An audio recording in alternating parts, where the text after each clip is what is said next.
তাও এক কাপড় দুইজনের, একজনের এক কাপড় না, দুইজনের নামাজ। সালাম ফিরাইতে দেরি, উঠা দৌড়াইতে দেরি করে না। আল্লাহর রসুল ডাইকা দাঁড় করাইছেন, সালাম ফিরাইতে দেরি, দৌড়াইতে দেরি করো না। কারণটা কি? নামাজের পরে দোয়া আছে, তসবিহ আছে, তাহলিল আছে। আমি কথা বলি, তুমি শোনো না। চোখের পানি ছেড়া দিয়া বলতেছে, ইয়া রাসূলুল্লাহ, দুইজনের এক কাপড়। দেখেন দিলে লাগে কিনা। দুইজনের কয় কাপড়? এক কাপড় দুইজনের। আপনি সালাম ফিরান, আমি ছুটা চলে যাই আউয়াল ওয়াক্তে নামাজ পড়ানোর জন্য। খুলা দেই, নামাজ পড়ে ওই ঘরের সুখ দেখাইতেছি। সুখ, স্ত্রী স্বামীর গাল ধরা চিমটি কেটে বলতেছে, আমি জান্নাতি। বলছে, তুমি কি করে জান্নাতি? বলছে, কেন? সবরের জীবন চলতেছে, সবরের বদলা জান্নাত।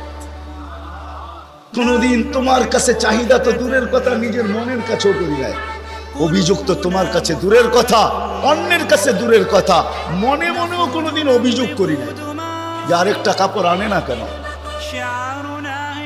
সুখ এটার নাম। স্বামীর চেহারাটা একটু মলিন হয়ে গেছে, তো স্ত্রী আবার চিমটি কেটে বলতেছে, চেহারা মলিন কেন? তুমি জান্নাতে চলে যাবে। আমি, তুমি কি আমার মতো স্ত্রী পেয়ে শুকরিয়া আদায় করো না? তো হাসতেছে, বলতেছে, পাগলি, একবার ডেলি 100বার। তাইলে শুকুরের বদলাও জান্নাত। দুজনে জান্নাতে যায় ফুর্তি করবে।